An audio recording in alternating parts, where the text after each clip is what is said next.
सातारा जिल्हा हा निसर्गाच्या विविधतेने नटलेला जिल्हा आहे। सातारा जिल्ह्यामध्ये पर्जन्यमान म्हटलं तर एक वेगळंच पर्जन्यमान आपल्याला बघायला मिळतं। म्हणजे महाराष्ट्रातला सर्वात मोठा पाऊस जर असेल तो म्हणजे महाबळेश्वरमध्ये होतो, कोयनेत होतो, पाटणमध्ये होतो आणि दुसऱ्या बाजूला साताऱ्यामधला दुष्काळ आहे तो म्हणजे मानखटाचा दुष्काळ। पण यंदा परिस्थिती फार काही वेगळी होती। पहिल्यांदाच ही परिस्थिती सातारकरांना अनुभवायला मिळाली।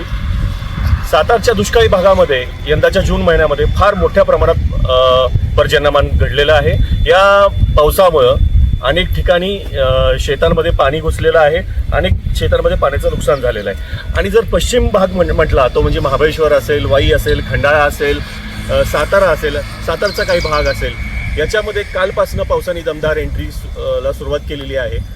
या भागातील काही शेतकऱ्यांनी आधीच इथं पेरण्या केल्यामुळं आता भांगलणीला सुरुवात केलेली आहे। आपण बघू शकता शेतकरी मी आता अशाच एका शेतामध्ये आहे, इथं भांगलणी चालू आहे, शेतकरी त्यांचं काम चालू करतायत। सातारा जिल्ह्यामध्ये जर साधारण जूनच्या महिन्यामध्ये म्हटलं तर पर्जन्यमान साधारण 90% आसपास पर्जन्यमान झालेलं आहे।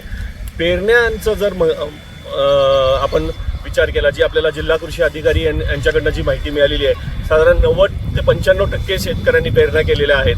तर एकंदर सातारा जिल्ह्याची परिस्थिती बघता ही सातारा जिल्ह्याची परिस्थिती ही शेतकऱ्यांसाठी अतिशय चांगली परिस्थिती अशीच म्हणावी लागेल, कारण का मोठ्या प्रमाणात पेरण्या झालेल्या आहेत आणि आता पिकं यायला सुरुवात झालेली आहे। साताऱ्याहून NDTV मराठीसाठी मी सुजित आंबेकर।